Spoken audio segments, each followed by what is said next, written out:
All right, we'll call to order this city council special meeting, CIP update series agenda for December the 12th, 2022 at 4:02 p.m. Madam Secretary will, as far as roll call and certification of quorum, I will certify a quorum is present currently. Members Koza, Kamkar, and Hernandez are absent from the chamber, but all others are present, making a quorum here and available. Did we receive any citizens' comments? None. So we'll move forward in our agenda. New business one, CIP update series, water and wastewater. With that, Trent, we'll turn it to you guys. Thank you, Mayor. Good evening, Council. So this is our part of our workshop series on the capital improvement program. Tonight we'll be covering the water and the wastewater segments of the CIP. We've got a lot of detail to share with you on the operations in both of those divisions and the different components of those groups, as well as our environmental division, including some future regulatory things we see down the road that are going to impact us. And then we'll cover, of course, the actual projects that are within the CIP, where we stand on the ongoing projects and the future projects. So we've got a lot of the folks that actually oversee the groups that do these works that'll be presenting tonight, but we'll kick it off with me handing it off to Robert to get us started. Thank you. Thank you, Mr. Epperson. Good afternoon, Mayor and Council. Again, as Mr. Epperson stated, this is our capital improvement program update series associated with water and wastewater. So as we keeping in confines through the process with regards to all of our presentations, we'll be talking a little bit and redoing the future with a purpose, revisiting that, our goals and system transitioning with our water and wastewater system. Give you a little update on SCADA, water and wastewater specifically in the operations, and also capital program, and then our priorities and our future milestones for those projects, and then a brief surface water plant update. So again, our future with a purpose as we move forward. This all stems from the strategic priorities set forth by Council, developing into our comprehensive plan, but then is supported by all of our water and wastewater master plans. And those then move forward into developing our capital improvement program that then lays the foundation for what we provide, how we maintain, and then also replace as we go along. We are December 12th today. This is our calendar year. As you've seen, we've moved forward with our capital improvement program workshop back in March. We've done transportation and drainage, our adoption of our capital improvement program, parks and facilities, and now closing out the year is our water and wastewater. Giving a little update as we go along, heading into next year of 2023 by calendar, we'll be looking in March, our transportation and drainage again in June, parks in October, and then water and wastewater again in December. So planning ahead, being prepared as you'll see, and continue moving forward with things that we're doing each of these categories. So again, goals and system transitioning. I like to bring this up is that our goals are always system reliability, sustainability, and safety as we move forward with ours. Capacity to meet all of our growing needs, demands both now and in the future. Meeting the regulatory requirements, as Mr. Epperson stated, we are receiving new regulatory compliance requirements that come down from the EPA, from TCEQ. Many of these are unfunded mandates, but are required that we need to do. And then taking that information that we learned with our aging infrastructure is our capital improvements, and then our long-term operations and maintenance goals and objectives to maintain our operation ability to our citizens. Robert, real quick, on the unfunded mandate side, are we keeping a running total of some of that?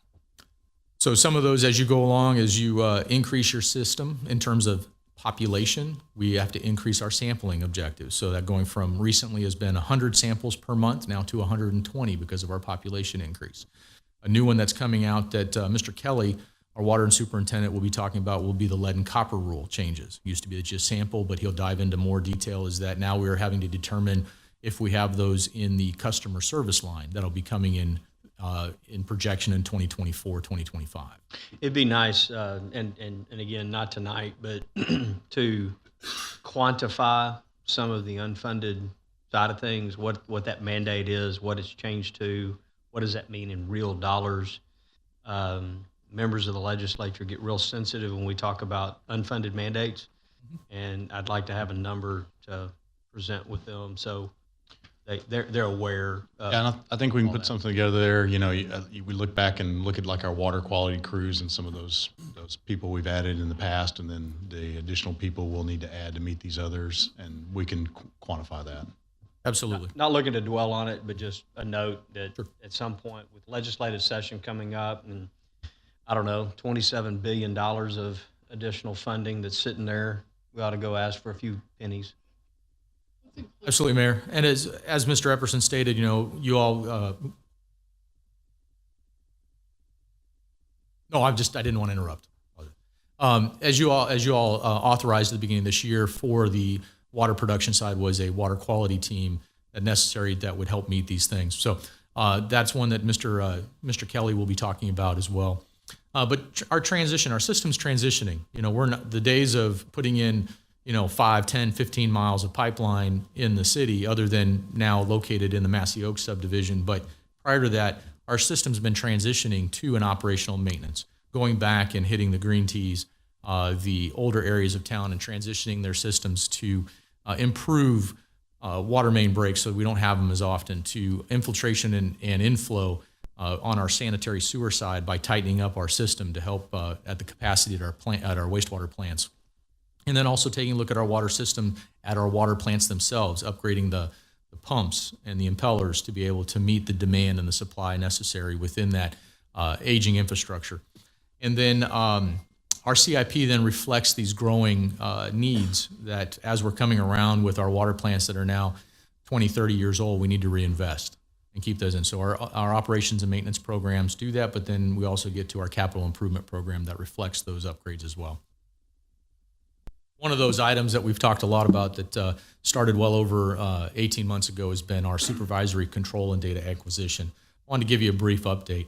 So prior to starting to implement this program, was that current operations required staff to go out every day and go out multiple shifts at night or early in the morning to make sure we meet our demands, our pumps are running, because it was a manual operation.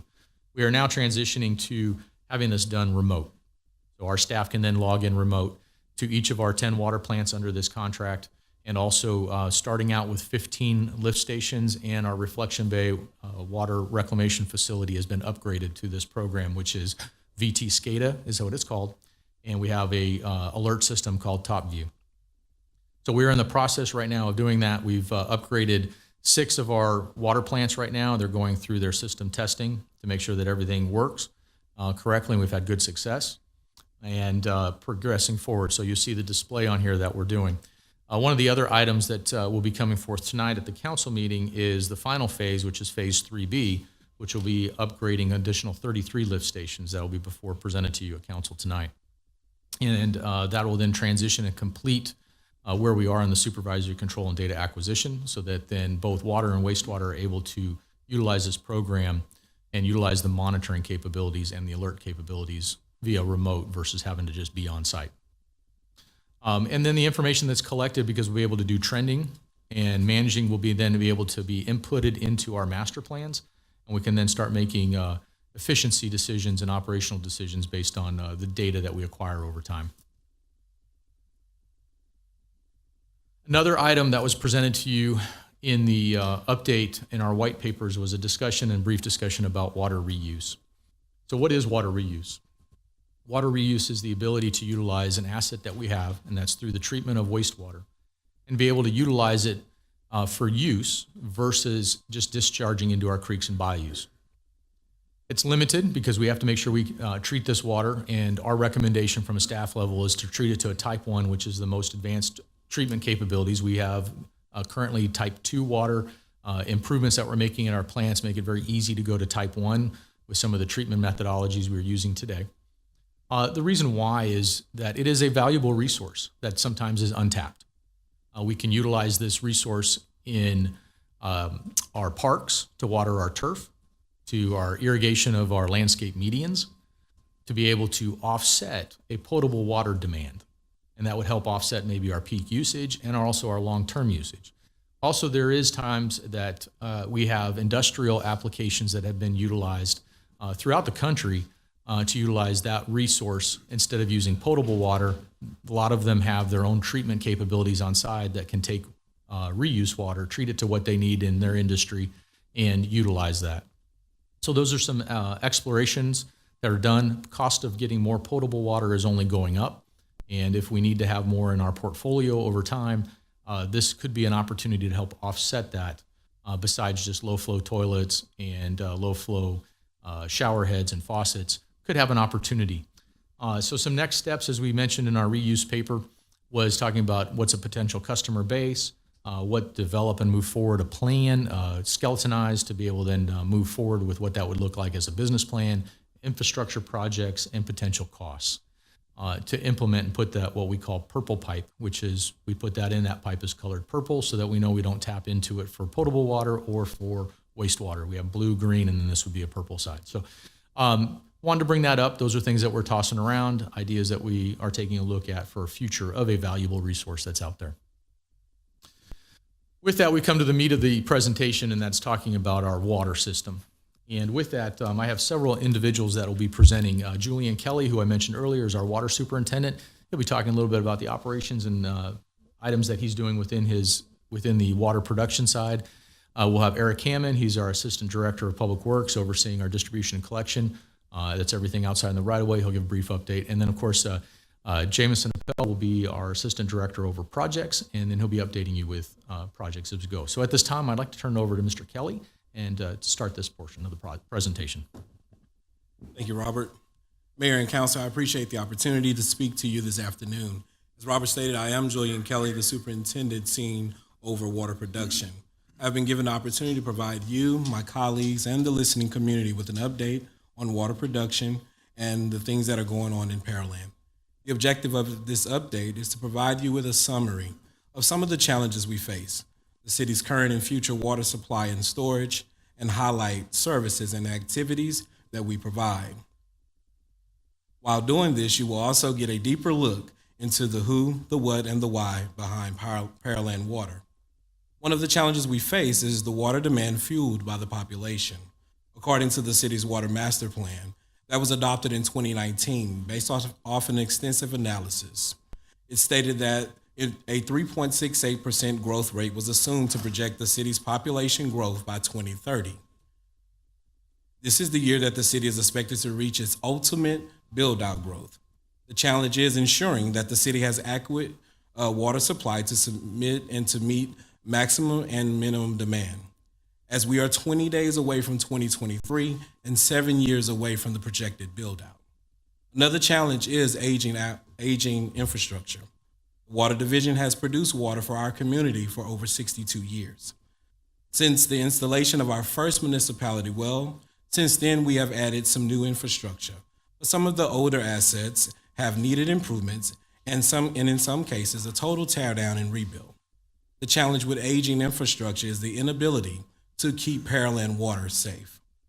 By looking at the slide, you can see that there is another challenge, but I would like to elaborate on that at a later time in this update.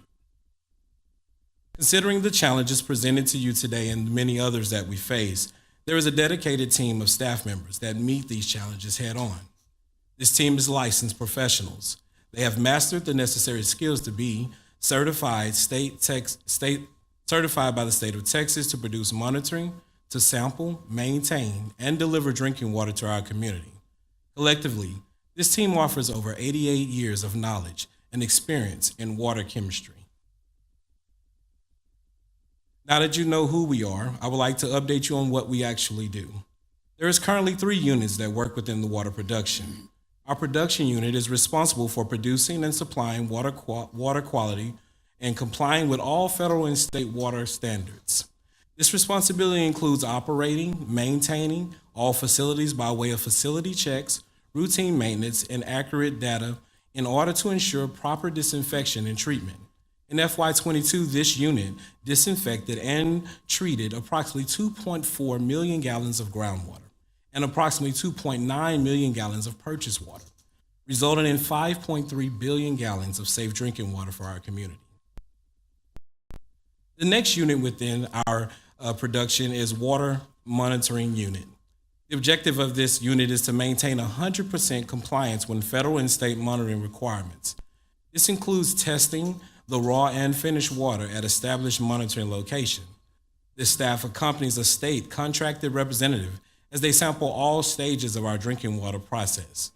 Those samples are analyzed by the state and the contracted lab. Then the results are then offered to our customer service. This city is a chloramine system. Therefore, additional monitoring requirements are used to maintain a disinfection residual in the distribution system. The state requires that this system use chloramine to have a written nitrification action plan. The city adopted nitrification action plan includes 12 locations that are monitored weekly in addition to daily monitoring at the total coliform sites. Drinking water is monitored for lead and copper every 3 years. We have 50 designated areas that are approved in our distribution system that we examine and analyze on a 3-year basis. In FY22, this unit analyzed and monitored over 18,000 plus readings to ensure that the Pearland water is safe and in compliance. The third unit is responsible for collecting a minimum of 120 bacteriological samples per month by state requirements. Bacteriological samples are required and driven by population served. The unit conducts distribution sampling and analysis for water treatment chemicals and chemical parameters that can affect corrosion. Sampling is necessary for us to check all parameters that are inside our distribution system. In addition, bacteriological sampling is done prior to putting wells and storage tanks online after maintenance has been performed. In FY22, the samplers collected over 2,000 plus samples. These are mandated samples in the state that were approved by our state, analyzed by our state, and because they came back in good standing, Pearland still is recognized as a superior water system, a title awarded by the state of Texas. As I referenced earlier, water production has produced water for our community for over 62 years. That's 6 decades. Since the installation of its first municipal well, we have expanded now to 12 water plants, 21 storage tanks, and 40 high-performance service pumps. Drinking water is pumped from our source, the aquifer, then disinfected using a combination of disinfection chemicals. A corrosion inhibitor is added to protect pipes from internal corrosion. Water is then stored in those ground storage tanks. From there, water enters the distribution system through booster pumps. Elevated storage tanks are part of the distribution system. They add storage and pressure. The distribution system conveys water to homes, businesses, and in addition to providing water flow for fire protection. Our city has 2 reliable sources of water, which we defined as groundwater and purchased water. The city's current 10 groundwater wells can produce 17.3 million gallons a day. These wells are supplied by the Gulf Coast Water Aquifer, which is comprised of 3 smaller aquifers. The water quality in those aquifers are generally high, and the surplus is being monitored daily. This brings us to our second source.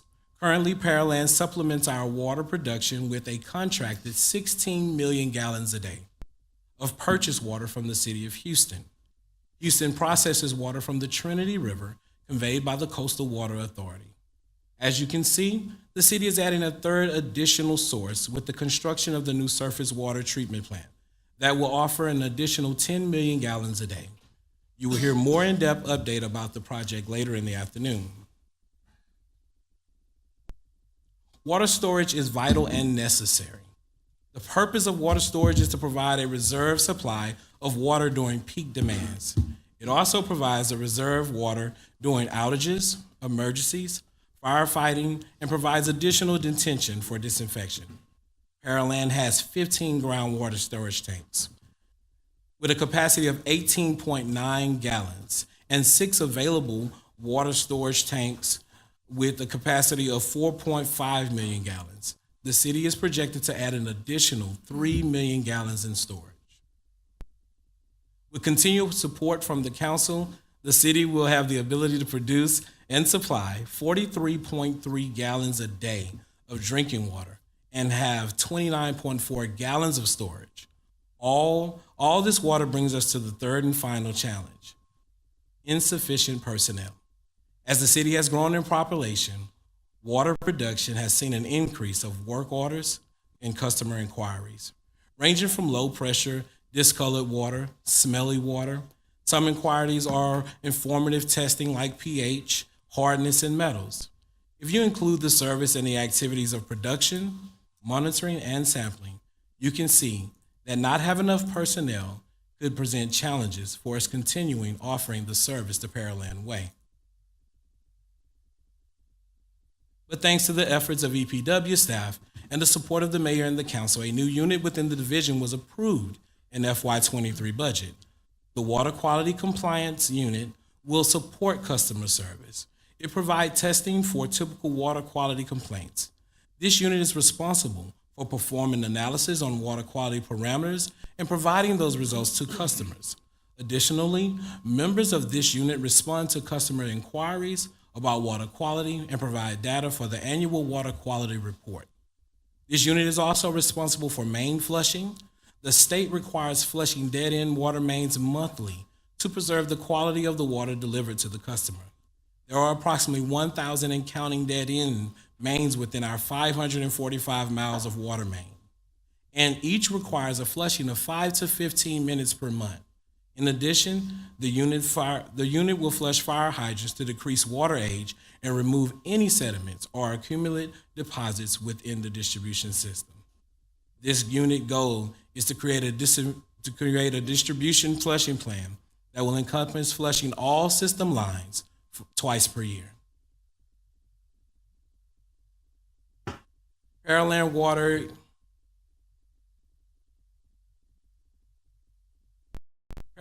is preparing for the future with our demand increasing. In 2015, the Flint, Michigan led to a crisis. The Flint, Michigan lead crisis reminded us that lead found in our water system can directly affect our everyday life. To prevent this crisis from happening again, the EPA, Environmental Protection Agency, proposed a revision to the lead and copper rule, and the revised lead and copper rule was registered and adopted.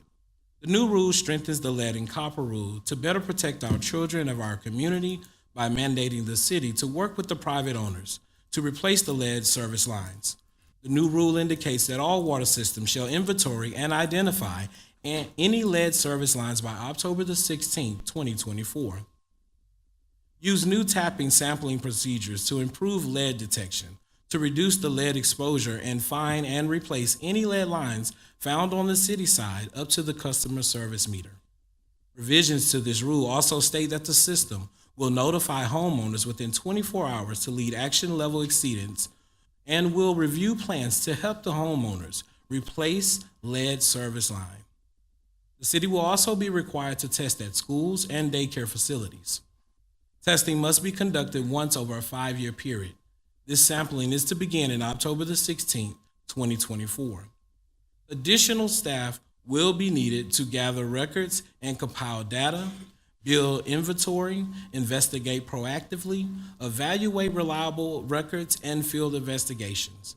An update of the inventory is needed as lines are replaced. Therefore, this regulatory mandate will need 2 new positions in FY24 and 1 additional position in FY25. This concludes the water production update. I would like to now turn it over to Eric Hammond, the Assistant Director of Engineering and Public Works. Thank you for listening. Thank you, Julian. Good afternoon, Mayor and Council, and thank you as well for an opportunity to share on some of the highlights of our distribution and collections team. This team is comprised of several service areas, ranging from meter services, water line construction and repair, sanitary sewer construction and repair of fire hydrants or fire hydrant maintenance. In a nutshell, our colleague, Julian here, whom you've just heard from already, is tasked with the production of safe drinking water, to which the distribution team transports that water from the source to our customer via a network of water lines, taps, valves, hydrants, and meters. Our customers, in turn, use that high-quality water for their needs and return it back to the city in the form of wastewater. to which the distribution and collections team once again moves throughout the sanitary sewer system within our community through another system of pipes, pumps, manholes, wastewater treatment facilities, before ultimately being processed and returned back to a neighboring waterway. Currently, the city has an estimated 545 miles of water lines in its inventory, which is enough to connect Pearland to Kansas.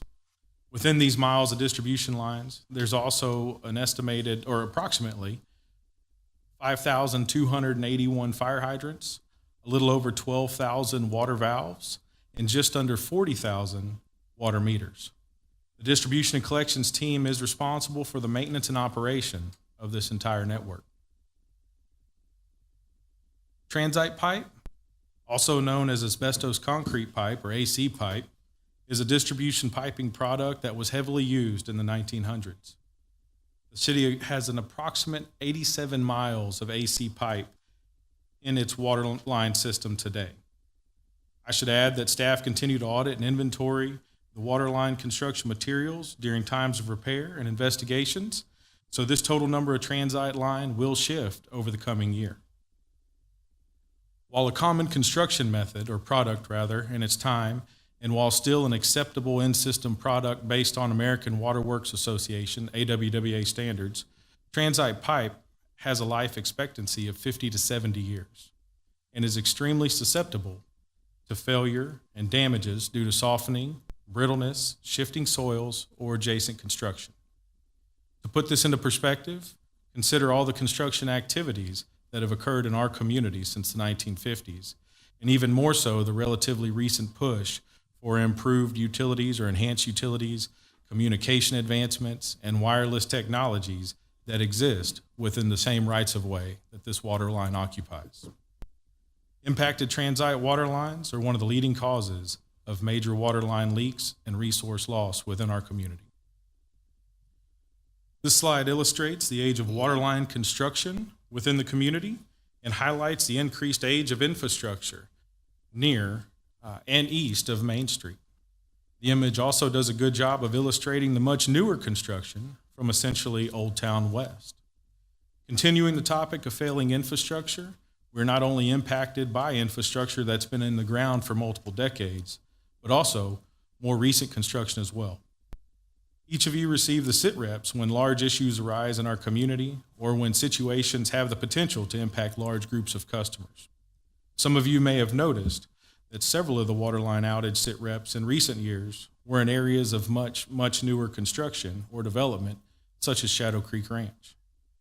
While this next point is not associated with aging infrastructure, I'd be remiss not to point out that utility construction west of 288 started in the early 2000s, which makes that construction approximately 20 years old today. Again, age isn't the true point I'd like to make, but instead touch on the 12,000 water valves in our network. Current construction specifications for valves require metal valve assemblies with stainless steel nuts and bolts. This requirement is for stainless steel is due to the extended shelf life and durability of the stainless steel product. Unfortunately, during the early phases of construction within the Shadow Creek Ranch community, the city had a different set of construction standards. Those standards allowed for traditional bolts with steel bolts rather, with metal valve assemblies. Although an approved construction method at that time, we've since learned that these bolts soften over time and have a much higher rate of failure.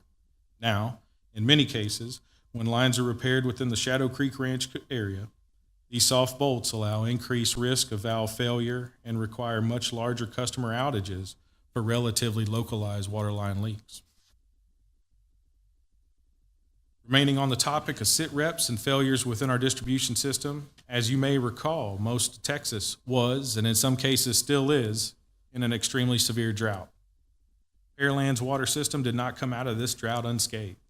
In fact, between the dates of April 1 and August 1 of this year, the city responded to a total of 1,031 requests for water leak investigations. Naturally, not all of these investigations resulted in major water line repairs or issues, nor were they associated with public services, but each time a call is made, staff are required to dispatch staff investigate, and generate work orders that may be associated with that investigation. Keep in mind that many residents cannot differentiate between a water main leak, a fire hydrant leak, or a private irrigation leak. Of these 1,031 investigations, 130 mainline leaks were identified and repaired by city staff during this time. This is an increase of 161% over the average number of investigations conducted for the previous 3 years during that time, and an increase of 233% for that same 3-year average for the prior 3 years. These resulted in these leaks resulted in an estimated 18.1 million gallons of water loss. And to put that into comparison, 18 million gallons of water is comparable to the daily production average for our entire community. I should add that the transition from our previous work order management system, HTE, to the newly funded and rolled out CityWorks continues to improve our tracking and management of these investigations, resulting work orders, and associated resources tied to each water loss and water repair project. If not for the 24/7 services of our distribution and collections professionals, the impacts of this drought and utility failures could have been much, much worse. I'll ask you to take a close look at this screen and notice that our network is community-wide. And although we highlighted 2 critical failure points of soft bolts on valves and transite water lines, we'd like to point out that leaks and utility impacts are also citywide, with no infrastructure or portion of our community immune to impact. As we close out our discussion related to the distribution system, I'll highlight that the team is currently working to develop business plans for each service level provided and clearly inventory all resources and service levels associated with those service provisions. Several services we're considering adding or expanding within the division over the next year include, one of which you just heard from, our lead and copper rule. Others include fire hydrant maintenance programs, water line pigging programs, and valve turning programs, each of which could require dedicated staff or resources to effectively provide. With that, thank you for your time again, and I'll turn it over to Jameson Appel. Thank you, Mr. Eric. Good afternoon, Mr. Mayor, council members. As they said, my name is Jameson Appel. I'm the Assistant Director of the Projects Division, and I have just a few brief slides for you to discuss the capital improvement projects related to our water infrastructure, some of the achievements we've had in the past few years, as well as some that are nearing completion, and also some that we are looking to begin. So the city's continuing to progress on our goal of replacing the outdated end-of-life transite pipe that Mr. Eric just talked about. Some of the recent replacements include Old Town Site, Canterbury, Heritage Green, and Corrigan. In recent years, the city also added some ground storage tank capacity at our water plants with the 3 million gallon tank over at the SCR plant, or the 521 plant, plus the new 1 million gallon tank at the Bailey water plant or Southeast water plant. Other priorities we've had were replacing some of the end-of-life valves and other infrastructure in our water plants. So here we have the 5-year CIP summary. In 2023 approved budget, some of the projects that we have coming up are the Sherwood water line replacement, which is a transite replacement, and this is going to be done in coordination with the street reconstruction. Another one is the Westminster. It's a small diameter water line replacement. So the small diameter water lines typically consist of 2, 4, 6-inch lines, and these smaller lines are responsible for a high percentage of the breaks. So they take a lot of more resources to maintain. So fixing those issues, and in addition to replacing the smaller lines, we also resolve some of the dead end issues, and it allows for better fire protection. So upcoming completions on the calendar year include our water plant infrastructure. This is some projects that we had, fixing valves or replacing valves and piping in Alice and the SCR plant. We've also have some preventative maintenance, which you've probably seen out there at our elevated storage tanks and our ground storage tanks. And we've also had some replacement of some transite pipe around the city in our system. So obviously, the largest project that we've had to date is the surface water, and that's scheduled to be completed in 2023. And then Sean's going to talk to us about that later. So water projects that we have upcoming in the near future include more of the transite and small diameter replacement projects.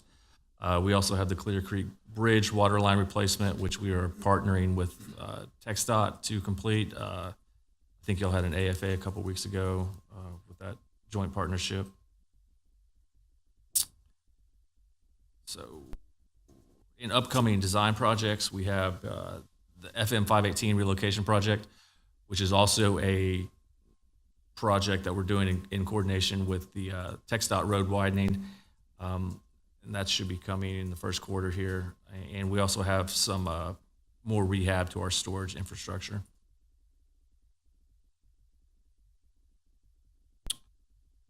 So that includes our presentation over water, and I will turn it over to Mr. Epperson. So we'll pause here after the water for any questions or comments, and then we can move into wastewater. All right, sounds good. Thanks, staff, for the comprehensive update. I guess I'd like to turn it over to questions, comments, concerns from council. I've got a kind of a list of questions as well, but I'll turn it over to you guys to start off the conversations. Mr. Owens? Yeah, I was just wondering, what's the total that we're buying out of Houston right now? Is that So we down any or with the new plant? we have 10 million gallons out of the east, the southeast plant, which comes to our Alice plant. And we have 6 out of the west side that come into our Shadow Creek or 521 plant. So it's a total of 16 million gallons a day. On the west side, it's a take or pay that we have set much lower than that. So we use that monthly. And then if we exceed that amount during the summer months, we pay a surcharge there. Our expectation is once we have the water plant online, we'll be able to minimize what we take from there and either reduce that take or pay down significantly or maybe even move it to an emergency water connection. If I remember correctly, the east side on buying out of their southeast plant, we're getting a better price on that than what we are on the west side, coming out of Houston on the west side. Sure. So what we take at the Alice Street plant from the southeast plant, we're actually a co-participant in that plant through Gulf Coast Water Authority. So we paid for the capital improvements to Houston's southeast plant for that 10 million gallons a day. So we paid into when they expanded that plant, and then we paid for the transmission line to get it to us. So we pay basically what it costs for the raw water and then the cost to produce the potable water at the plant, since we were a participant in the cost to expand the plant. On the west side, we basically pay like a wholesale or a distribution cost that's much higher. A little bit more costly on the west side. So it's a lot more costly. Yeah. Yeah, we come in, we pay for the construction on the east side over here coming out of the southeast, I guess it is. And we always knew that east side coming out of Alice would be probably the surface water, probably the best water we ever purchased when we did that deal. Ms. Cade? I have one question. On the transit pipe, I forgot who was talking about that, but you mentioned it was made with asbestos. When it fails, is that an issue? So with that, Councilwoman Cade, is that that is non-friable. So when you talk about that, friable means it's in the air. So that's when everyone talks about asbestos. Is that when it's inhaled and in the air. So it's a non-friable. That means whenever you have to cut it or anything like that, and these days is now you have to just haul it away. You can't reuse it. Everything has to be cut via wet saw if that ever happens, or it just breaks. So it's non-friable. It does not affect the same way as you commonly think what asbestos is you're talking about. This is it's a part of the binder within the pipe. Yes, ma'am. So there's no negative issues, no safety issues with that. You just have to take precaution when you're actually cutting the pipe, which, once the pipe's in place, there's no issues with it. Any other questions, comments? Hernandez? Thank you, Mayor. It was mentioned that customers, I guess particularly residential customers, don't know the difference between this type of leak versus that type of leak. Is there any way that that could be easily illustrated via any education? Because I mean, I would hope that I would be able to tell if my irrigation system was leaking versus if the the water main and the road was leaking. But if that's an issue, is there some way that maybe we could help educate people on that? So Yes, I sir. think we can always do better at educating people, but at the same time, when you got wet spots in your yard and our lines, their lines, irrigation lines, I think that's tough. But maybe someone else can add on to that as far as what we see actually. Yeah, out in the and I'm field just and why it's asking from the difficult. perspective of, would it, I guess in theory, cut down on the number of calls? That was a lot of calls in a 4-month period. So just thinking out loud, how to potentially address that.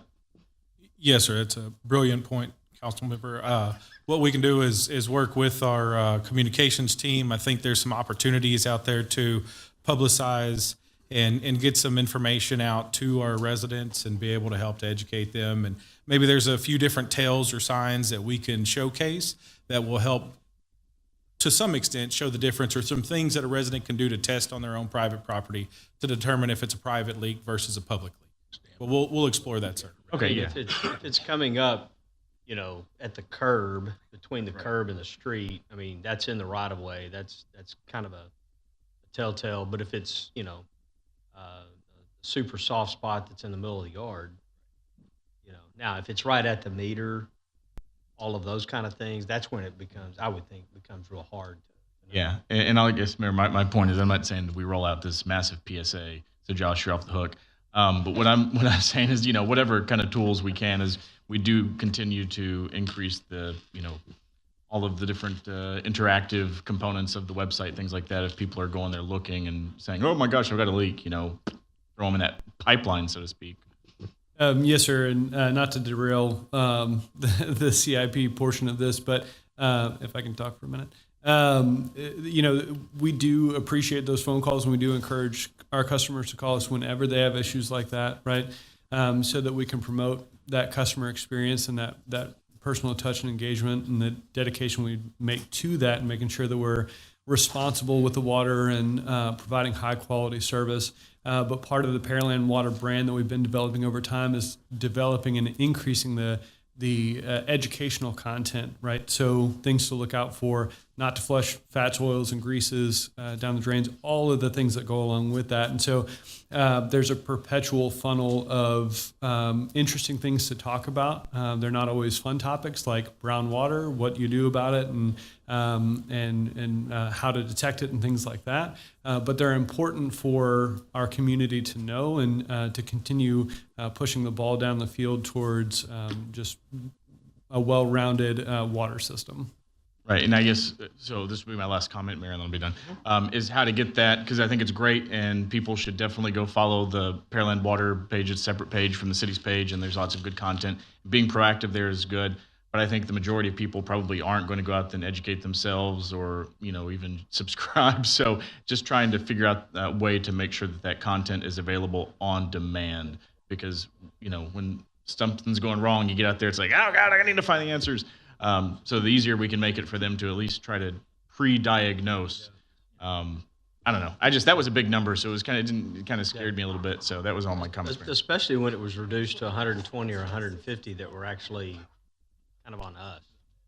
I think, to your point, 15% of them were us, 85 were not. And so those 85%, they end up calling us about a high bill somewhere. So, yeah. Right. Right. Exactly. Member Carbone? I guess just to follow up on that, I mean, there's no doubt that if you had a high bill, the utility billing department's can line was you have a leak.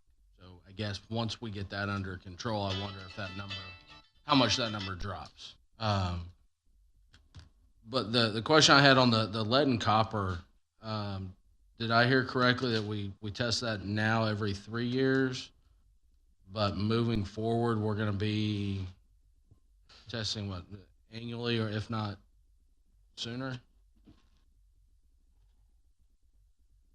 So yes, you heard that we currently do it 3 years in our system right now. With the upcoming, we're going to be required to do some different things. As that is rolling out, we'll be able to update you more. But currently, we are on a 3-year schedule. It seems like that's extreme, going from every 3 years. Is that, I mean, I guess, do we have a risk of lead and copper in our system? At the present time, it's no. We do have past years where we have different documents that show where we've done it in the past, and we haven't had those exceedance at all. Actually, there's a plan to where you have high exceedance you have to go to every year, and we've been very successful at not having those high numbers, so therefore we're constantly at that 3-year mark. And to add to that, Councilman Carbone, with regards to that, some of that, as Mr. Kelly did point out, was due to the Flint, Michigan aspect associated several years ago, dealing with a change in their water quality that they brought in from a different water source, and then releasing some of their old homes from the meter connection to the house were still constructed of lead at that time, lead piping. So with that, part of these rules have come out as a result is also now inventorying and knowing in suspect areas or throughout your city, from the meter side to the residential home, which is considered for us our private side, that is the homeowner's responsibility, is now inventorying and knowing in those suspect or potential suspect areas, do we have lead pipe in the ground or not? And those are coming out that are mandated down that water infrastructure agencies that supply water have to know as well now. So that's one of those things that's coming out in the next couple years as we're learning about these rules that are coming forth. And then, as Mr. Kelly talked about, is that elementary schools, secondary schools, schools in general, both public and private, also have to be tested 1/5 per year. Did I get that right? 1/5? Yeah, 1/5 per year, until after 5 years, all of them are tested. Wow. So, I mean, it seems like the pendulum's swinging way the other side, and it just affects the enterprise fund and therefore the ratepayers. You are correct. Even though there's no indication that we have any issue. That is correct. That is a nationwide. All right. Thank you. You're welcome, sir. And again, I think this kind of goes to some of the unfunded mandates of just what happens. And the more and more we can quantify some of these mandates and some of the changes, I think we would like to present those to our legislative team as it happens. I think there's some sympathy along the way about unfunded mandates, and not necessarily that we get money, but we need to have an outlet to go back and say, hey, wait a minute, this is going to cost down the line, right? A lot of times, yeah, it's not a one size fits all. So if you have an issue in a particular city, why don't we focus on that city, not everyone, as we go through that. I mean, obviously we want safe drinking water. We want all of those kind of things. But one size shouldn't fit all. We get grouped into, what happens in a particular city. Couple questions. Back to daily requirements. Slides 12 and 16, highlight kind of, what we use, and this is an average. The 14 million a day, 14.4 million a day is, and again, that's a daily average. That's averaged out. We have peak demand, we have lower demand, and then slide 16 talked about we're producing or can produce up to 43 million gallons a day. Robert or Julian or both, for the public that might be listening in or seeing this later, we have to build a system to a certain standard. A lot of people would say, well, we're producing almost 30 million gallons a day, or could produce almost 30 million gallons a day than what we use. And again, that daily use is an average. I want to make sure that it's known.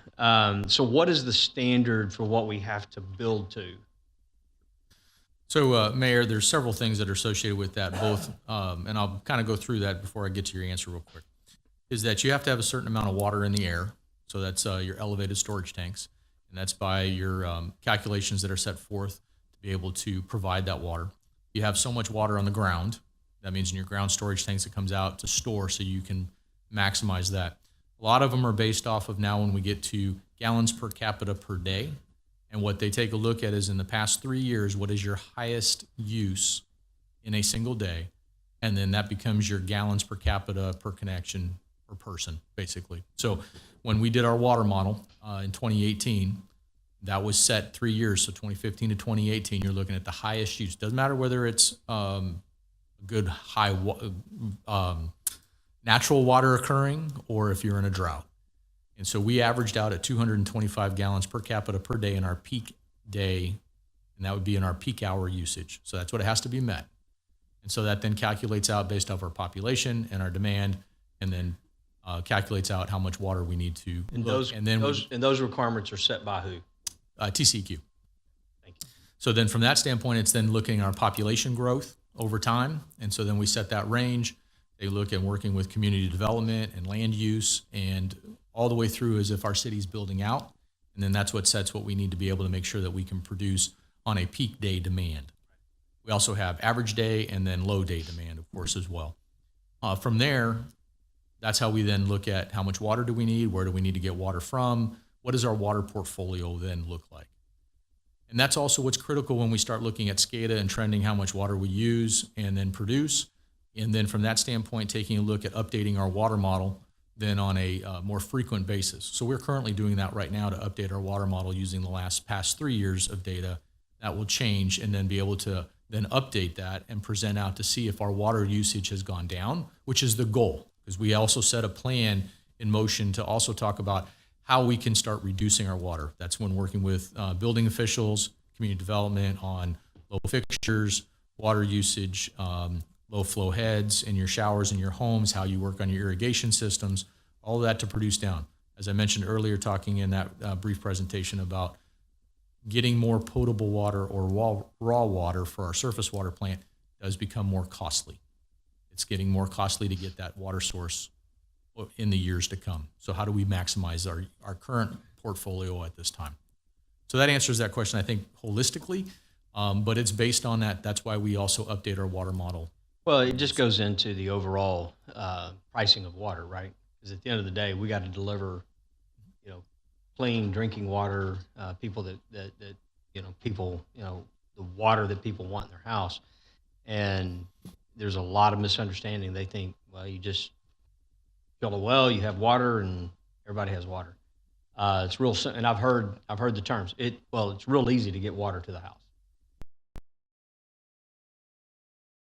To that question, if I owned Not really. if I owned 30 acres of land and wanted to drop my own well and plumb it into my house, yes. Yes. I have lots of colleagues and acquaintances that it's that simple.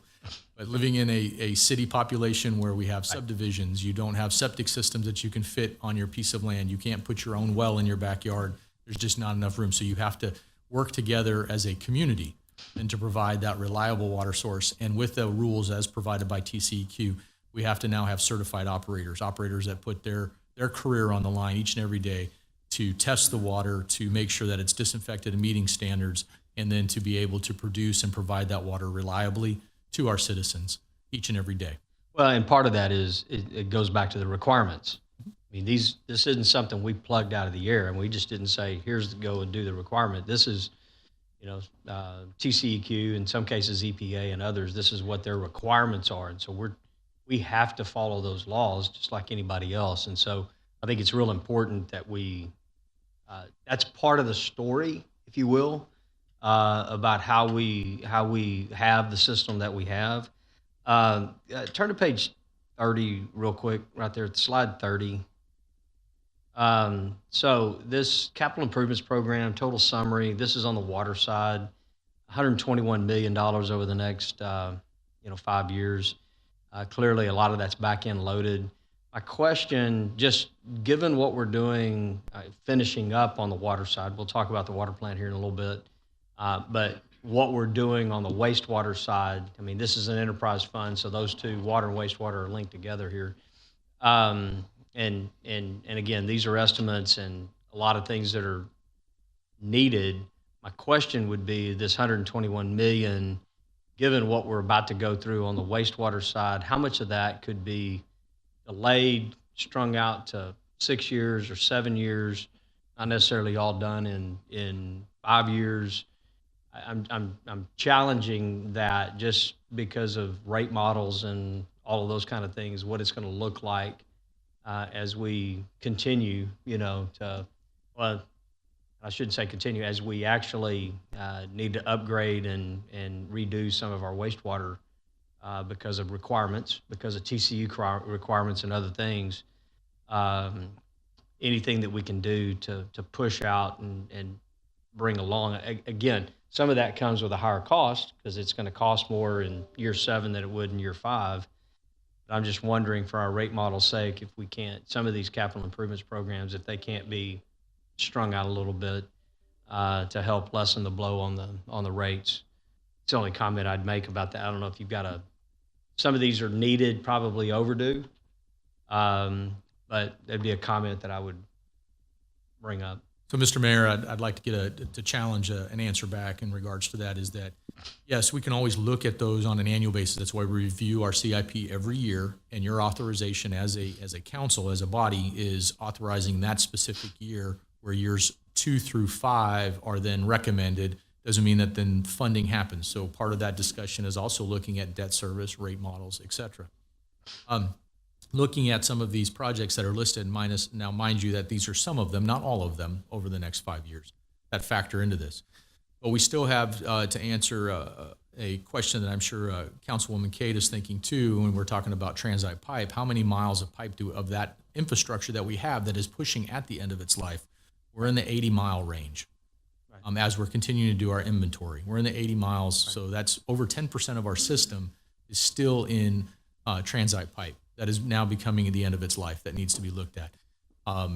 If you take a look and having discussions and taking a look, or listening and reading into our sit rep reports of when we have water mains that do break, if they're over in the east side of town, you're going to start seeing those are more on the transite pipe.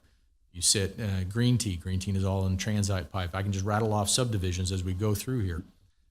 As we take a look at our elevated and ground storage tanks, those are at the end of their life too. But however, if we can get in there and sandblast and paint, we've extended the life of those items. And that's what we're doing. So those are rehabilitations where we're not taking down and putting back, but are critical and being analyzed that need to be done as part of an every year inspection. And then page 33, FM 518, obviously that project by itself is going to cause us to relocate these utilities. And this is just 288 to Old Chocolate Bayou. So obviously in a couple years after that, you're going to have the rest of that project that's going to move out. I don't know if this is considered an unfunded mandate or not, but when the state comes through and widens a road, we have to relocate and move facilities. So I don't know if it classifies for that or not. And some of it, where we've put it in the state's right of way, we'll have to bear the cost of that.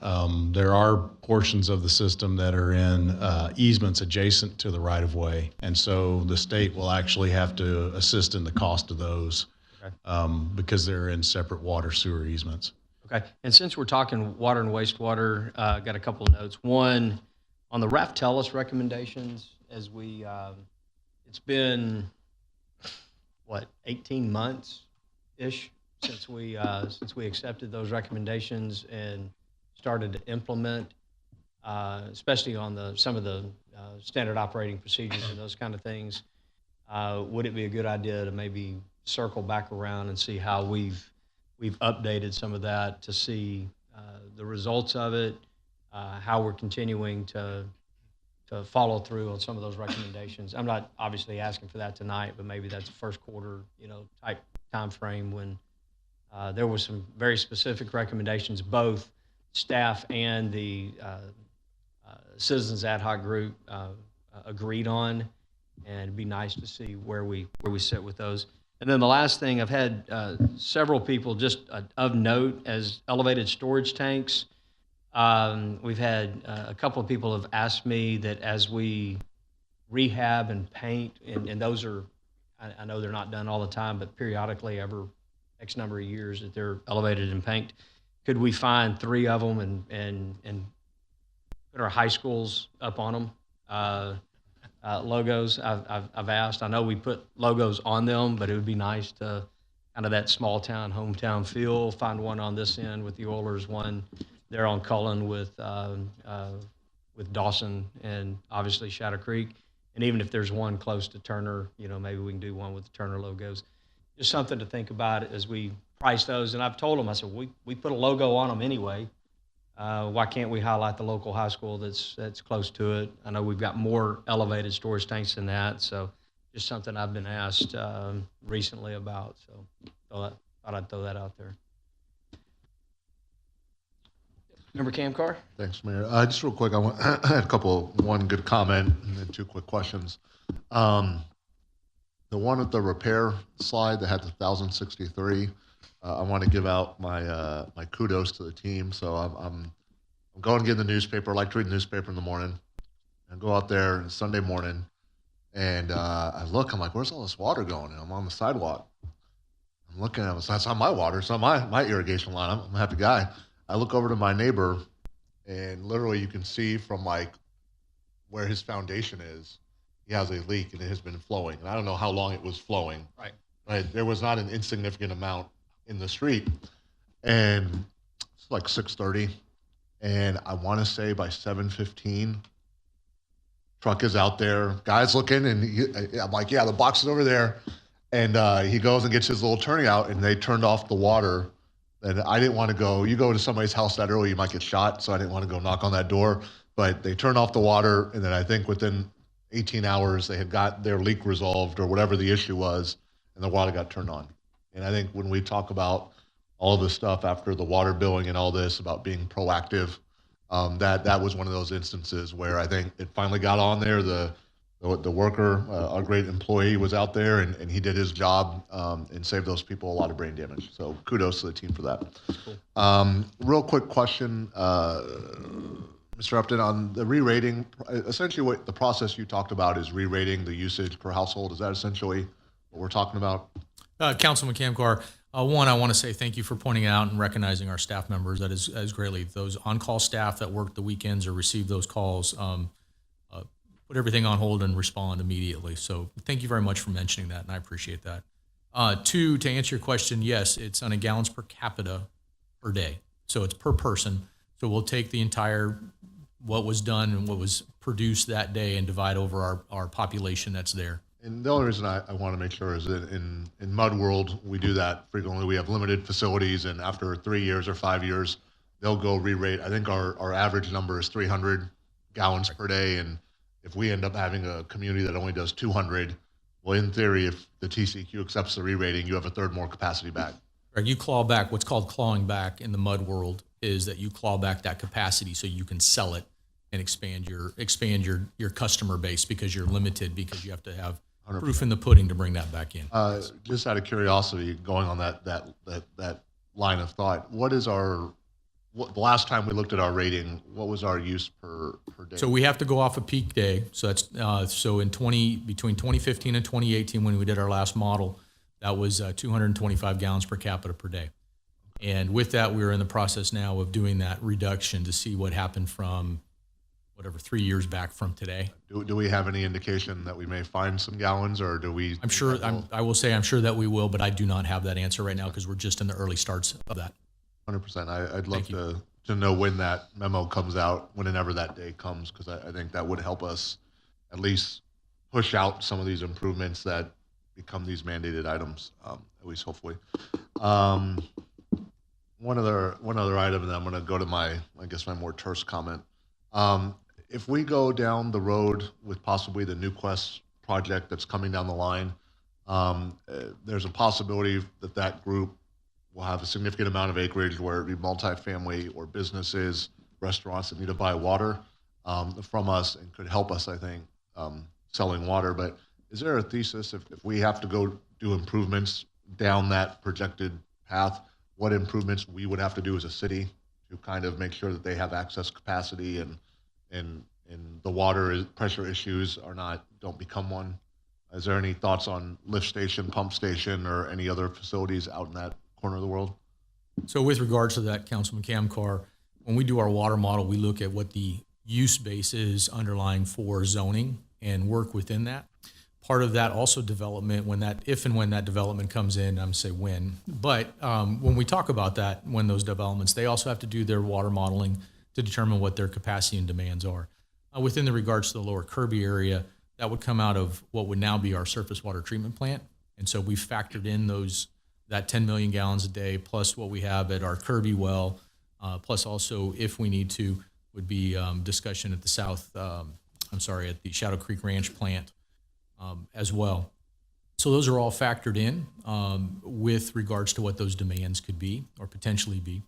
And then taking a look as we look at our models too, of course, going back to your previous question with how many gallons per capita per day, as we continue to look at re-rating, I'll just use your terminology with that with regards to a mud aspect, re-rating and what that would be then helps also then determine if we can move more water around to those areas that have higher demand.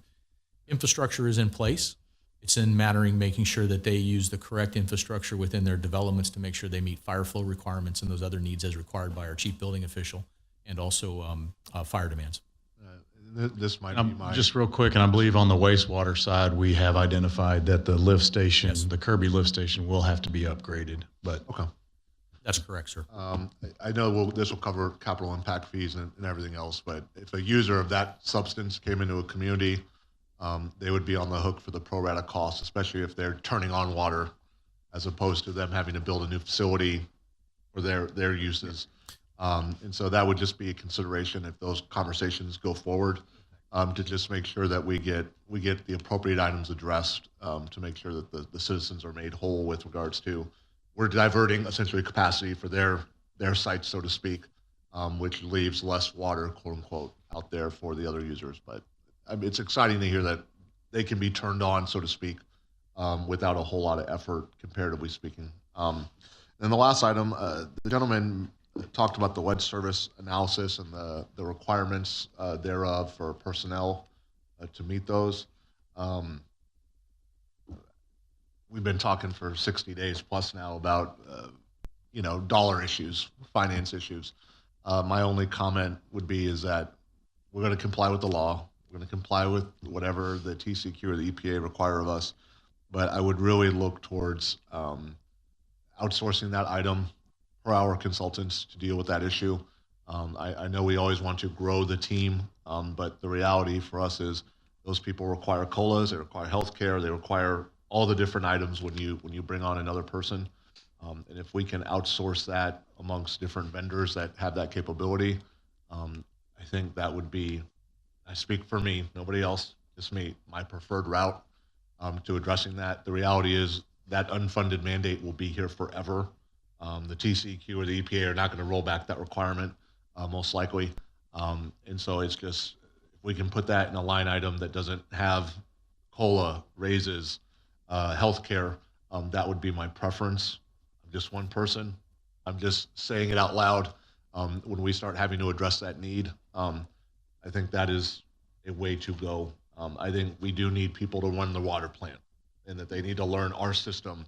But if we're talking about checking water and we're putting it in a vial and we're sending it to somebody else, my preference is let's do that to a group that does that professionally and that we can get the lowest cost to the taxpayer for that. Because the reality is everything has a cost, personnel has a cost, facilities have a cost. So that's my only comment. I don't know if you have a response to that, but I just want to speak that into existence. I would just say that we would look at the cost of outsourcing, the actual cost of outsourcing versus bringing those additional personnel on and then make a recommendation based on those. Member Barry? Yeah, thank you, Mayor. Thanks to everybody who put all these presentations together. It's great. It's pretty comprehensive. I've got really one question on page 30 where he talked about futuristic projects. And I know that the mayor kind of mentioned kind of maybe backloading or being able to move some of these projects around or adjust the timing of the cost, I guess. I guess my question is more of, and I kind of looked through the wastewater portion also. What are we going to do to normalize the spending associated with these projects? Because we have huge jumps, and on the wastewater side, it's much larger than this. But so if we were to somehow be able to rationalize what our future capital outlay is for itemized units for water and or wastewater, and I would have the same question on wastewater also.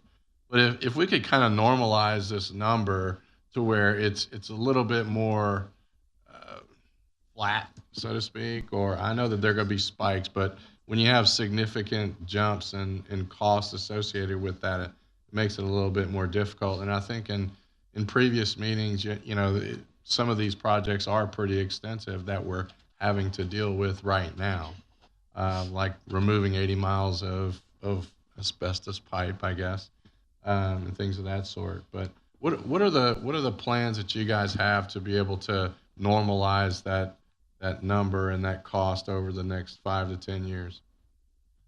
So I think I'd start with that we've got projects in this list that are really necessary to keep the infrastructure whole and sound, and so that we can continue to use it, like the tank rehabilitations. If we don't do those tank rehabilitations on a repeated cycle, it's several years between every time we do that. But if we don't do that, we're going to wind up replacing those in their entirety. So a lot of it is that we need to move ahead with those. When you talk about transite water line replacement, it's just, you're looking at needing to replace those over time, so that we, reduce the amount of breaks we have or reduce the amount of rehab work we have. But those are the ones that we've got a little bit more leeway.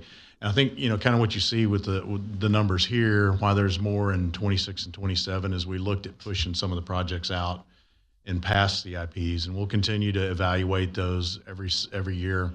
But I think the other thing to keep in mind is as we replace our older infrastructure that's been in the ground for 40, 50, 60 years, at the same time we're seeing the newer, what we call the newer infrastructure that's been in place now for over 20 years, and some of the what we call the newer parts of town.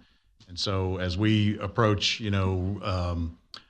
replacing all the transite water line and getting all of our plants onto the proper rehab and tank rehab schedule, we're going to see some of those areas that we call new today. They're going to be 30 and 40 years old, and we're going to have to continue to replace and recapitalize infrastructure in those areas. So I do, understand what you're asking.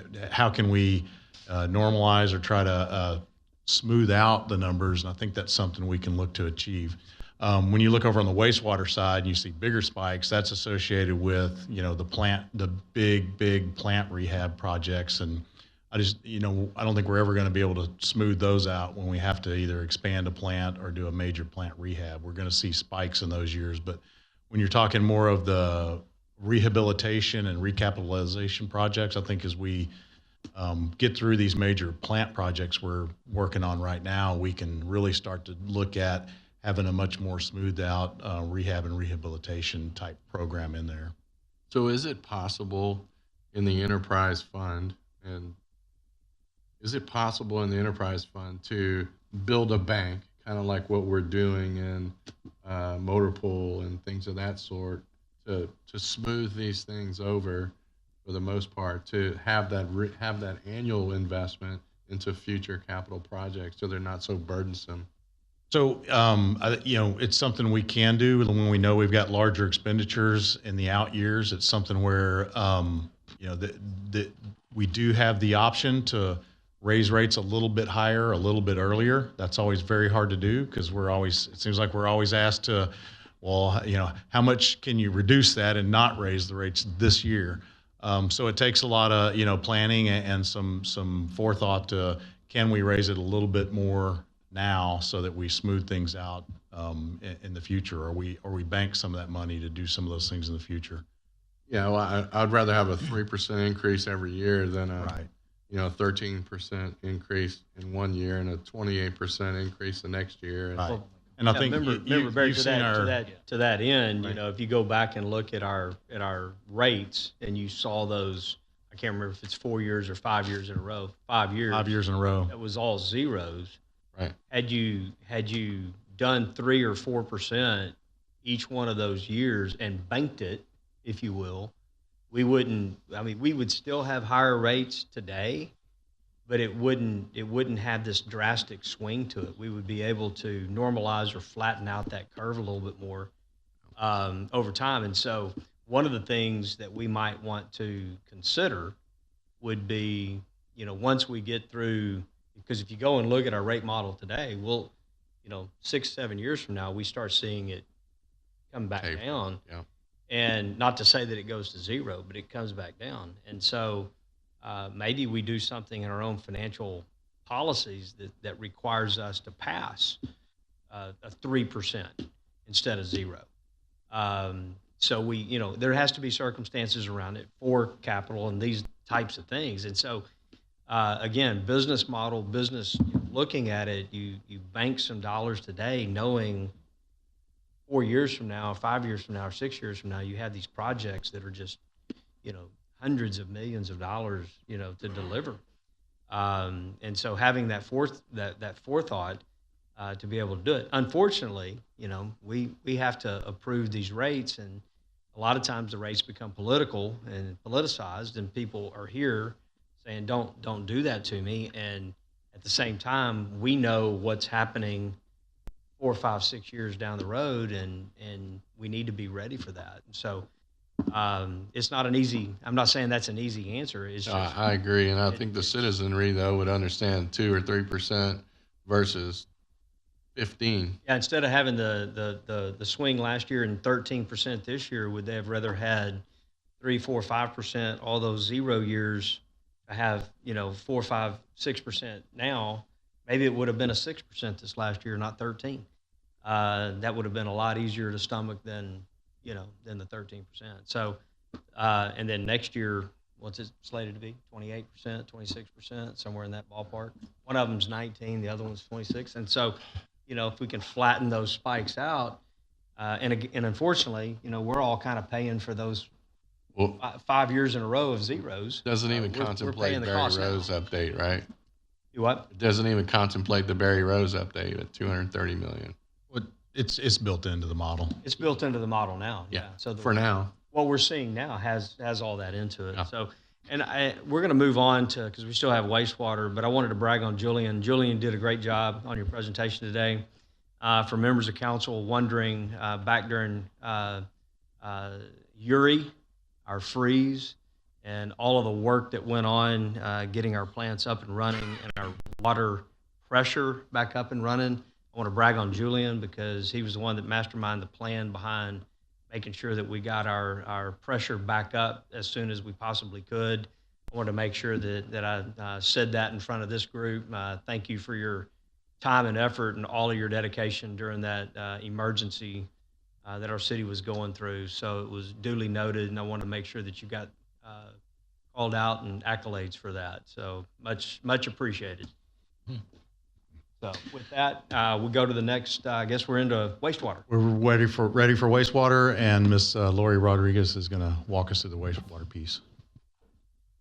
Real quick before that, Mr. Epperson, I just wanted to introduce who the team was going to be putting that together. So again, Ms. Lori Rodriguez is our interim assistant director over the utility side. And then you'll have a discussion by Mr. Hammond, Eric Hammond, who you already heard, with regards to collection. And then Jamison Appel will then be closing out on the CIP portion. So again, at this time, I'd like to turn it over to Lori Rodriguez. Thank you. Hi, good afternoon, Mayor, Council. I appreciate the opportunity to share about our city's wastewater division today. This team is resilient and have adapted to many changes in response to the challenges that they have endured. Built in the 1960s, the aging and deteriorating wastewater reclamation facilities have been the greatest challenge for this team. Repairs of equipment and structures that have been neglected was a systemic issue. As equipment is repaired, another breaks down. This has led to a change in philosophy amongst the team to be proactive versus reactive, and to document issues for improved communications between operators and supervisors and upper management. The team is in the process of developing an operation and maintenance schedule for all equipment for each facility. Staff will manage and track maintenance and repairs using CityWorks. Equipment that has failed or in poor operational condition has led to weakening wastewater plant health. For the most part, the reclamation facilities are meeting TCQ compliance. But due to the condition of equipment, this can rapidly change at a couple of our facilities, as what has been experienced at JHEC. Wastewater treatment is a biological process and can take many weeks to recover. Lessons learned and a new leadership team has led to an improvement in operations by implementing additional process control measures and making needed repairs to equipment before a catastrophic failure occurs. In addition to the condition of equipment, the wastewater team struggled with prioritizing repairs given the needed and expected expansions and consolidation of facilities. It is a delicate balancing act maintaining good biological process alongside deteriorating equipment and construction. Decisions to spend for repairs on equipment that will be replaced with upcoming expansions has been difficult, but the plant must function and repairs must be done. The wastewater team has also had to endure the challenge of hiring and retaining qualified operators. In the state of Texas, there are approximately 7,900 TCEQ licensed operators, of which only 1,500 in the Houston region, and half are at or near retirement age. Per the TCEQ permit for each reclamation facility, it is required to have a B licensed operator overseeing plant operations. This is a regulatory requirement for any facility treating greater than 1 million gallons of wastewater a day. The wastewater division has had open wastewater operator positions open since the earlier part of this year. They have lost a few operators to other higher paying entities and have gone through a major leadership change. Solutions to tackle this have included working with HR to improve the certification pay for the operators, which was implemented this fiscal year, making staffing adjustments at each plant until positions are filled, and evaluating staff to develop and train them to obtain higher operational licensing.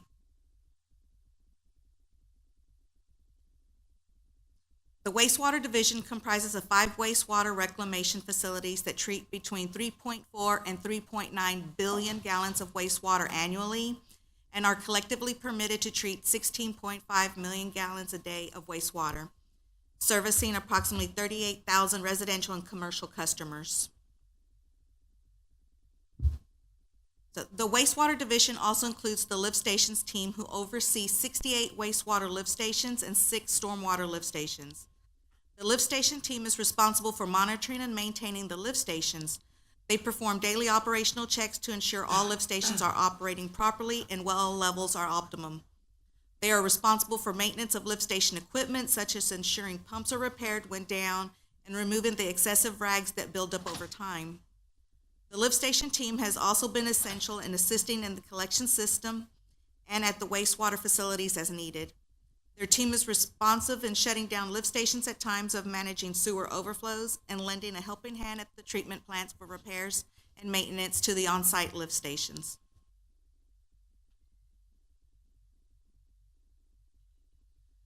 The wastewater reclamation facilities are divided into 5 basins and only treat wastewater within their respective basin. Although through the Walnut Lift Station, the wastewater collection system flow can be diverted between the JHEC and the Berry Rose reclamation facilities. Future projects include the expansion of the Berry Rose reclamation and the decommissioning of the Longwood and Southdown facilities into lift stations. The wastewater team is currently led by the wastewater superintendent, who oversees wastewater and lift station operations. 2 wastewater supervisors share in the compliance, oversight, and budgetary needs of the 5 reclamation facilities. Operator 2 staff, with the assistance of Operator 1 staff, manage the daily operations, provide routine maintenance, and maintain document control. Due to staffing limitations, adjustments have been made to have Operator 2 staff oversee the daily operations of 2 facilities with the assistance of the supervisors. The lift station supervisor oversees the lift station and manages a team of 5, which includes 1 senior utility maintenance tech and 4 utility maintenance technicians to oversee the city's 74 lift stations. The existing staff is dedicated and stepped up and taken on additional responsibilities to manage operations. The primary role of a wastewater operator is to control the discharge of pollutants to the surface water of the United States as defined in the facility's Texas Pollutant Discharge Elimination System, or TIPDIS permit. The TIPDIS permit is issued by TCEQ, which is approved by the Environmental Protection Agency under the Clean Water Act, and is renewed every 5 years or when there is a process or facility change. Compliance with the TIPDIS permit is met by collecting and analyzing effluent samples, managing the biological solids via process control, monitoring field measurements, routine maintenance of the facility, and monitoring the collection system for prohibited pollutants. These measures collectively are designed to treat wastewater to produce quality effluent that meet or exceeds the state's regulatory requirements.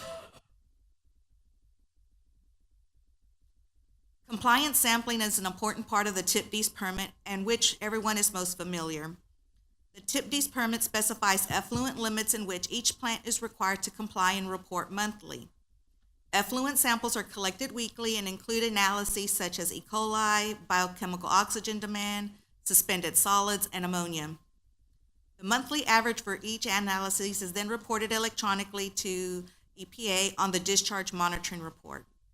Additional sampling and reporting measurements include quarterly biomonitoring testing and annual sludge testing.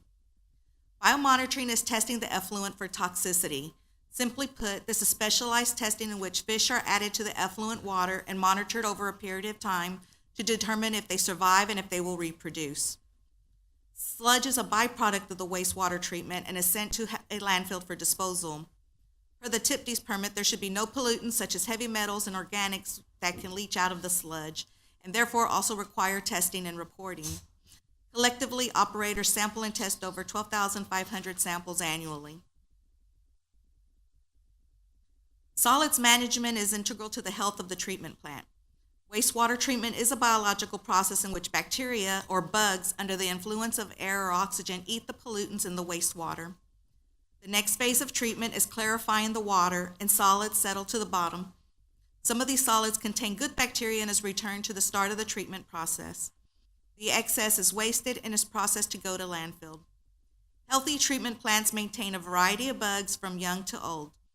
Improper sludge management allows for the growth of bad bugs and an insufficient supply of good bugs, which can cause the treatment process to be ineffective. So the management of solids through each process is referred to as process control. Per the TIP-Ds permit, wastewater operators are required to manage solids by process control measures and to maintain documentation for review during TCQ audits. There are multiple processes that operators perform to maintain the sludge within the plant. This includes performing bench testing, microscopic exams of the solids within the aeration basins, the measurements of sludge within the clarifiers, and then removing and wasting the excessive solids. Along with weekly testing of treated wastewater, field measurements or analysis also required by permit, but must be done immediately within 15 minutes of a sample being collected per federal regulations. This includes measurements for pH, dissolved oxygen, and chlorine residual where applicable. pH and dissolved oxygen are also good measurements to take at each process of the wastewater treatment and is an additional process control measure. Acceptable pH range is 6 to 9 for effluent samples and is a good range for each stage of the wastewater treatment. Deviations in pH can indicate the influence of a prohibited discharge to the treatment system. The dissolved oxygen varies depending on where it is taken. Aeration basins are required to maintain a dissolved oxygen of at least 2 milligrams per liter, but the effluent should be no less than 4. Operators are required to document and report the effluent results and are required to maintain documentation of field tests for process control.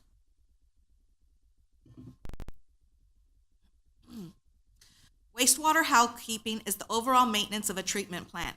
This includes performing routine checks of all equipment and infrastructure, ensuring measurement equipment is properly calibrated, and cleaning to remove algae growth and or foam from basins and excessive debris and rags from bar screens. Housekeeping is essential to ensure equipment is properly functioning and the wastewater treatment process is not impacted. This can be the most time-consuming part of a wastewater operator's day, but equally essential as process control, sampling, and testing for compliance. Each TIP-Ds permit requires the facility to monitor for prohibited discharges and to report to TCEQ if any industries discharge to the treatment facility any processed wastewater. The pretreatment program under the Environmental Services Division monitors, inspects, samples, and analyzes wastewater prior to treatment and educates commercial customers to prevent and control harmful waste from entering the wastewater system. This is to protect the treatment plant from interference and pass-through, protect the public health and environment, and provide the opportunity for water reclamation and reuse and beneficial reuse of the biosolids.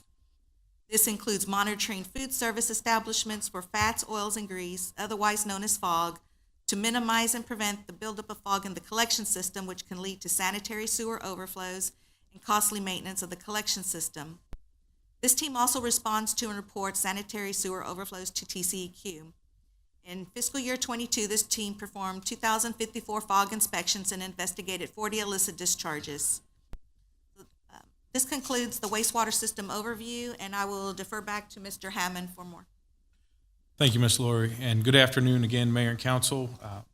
Appreciate another few moments to discuss highlight our distribution and collection services. Over these next few slides, we will discuss the collection and distribution, or specifically the collection services provided by this team, collection of that water that was previously delivered, once used for various purposes in a home or business or other establishment, and returned back to the city in the form of wastewater. Although they're two different services, because the maintenance and construction and operational roles are complementary, a singular division, distribution and collections, provides both distinct services for our community. The city currently has 455 miles of sanitary sewer collection lines within its network. Included within this collection system are over 10,500 manholes and over 30,000 sewer connections. On average, the city responds to over 40 sanitary sewer investigations a month, which range from anything from backed up services to major sanitary sewer overflows. And of these, an average of 9 sanitary sewer repairs result from the investigations each month. While this number may sound low, the amount of investigation work necessary to accurately determine the need and potential for impacts is extensive. When a water leak occurs, that issue quickly reveals itself at the surface, to which the staff or the team can typically excavate near the damp spot and address the issues that are unearthed. In the case of sanitary sewer, staff are required to find the location of the backed up materials, clean the line to move an obstruction downstream, then vacuum that obstruction out of the system.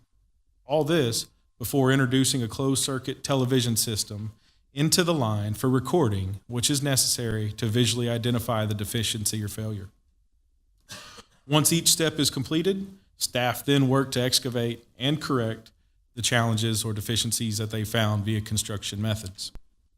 As you can see here, backups are real, and depending on the climatic conditions or surrounding situations, they can range from an isolated event to major customer interruptions. I'll add that the team has recently developed a programmatic approach to cleaning and inspecting sewer lines and manholes on a 10-year rotation, mirroring the recently developed drainage maintenance program. This sewer inspection program is intended to proactively identify impacts of flow and reduce sanitary overflows as much as possible. Because I didn't share previously, there are 38 team members in total who manage all facets and operations of the maintenance and distribution system.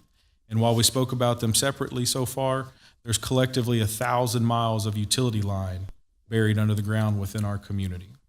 This number is increasing daily. We've talked about that some already this afternoon. We've talked in generalities also about what really causes failures in our sanitary sewer system, what really causes failures in our sanitary sewer system and drives the need to retain qualified employees.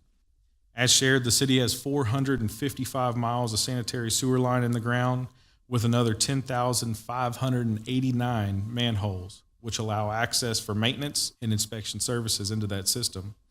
Typically speaking, failures in our collection system can be much like the brittle or softening pipe we touched on in the water distribution slides or past presentations for drainage system maintenance, which are impacted by both root intrusion and other obstructions. Think about all the things that you're aware of that have been flushed down a commode over the years, including, for example, flushable wipes that really aren't designed for flushing.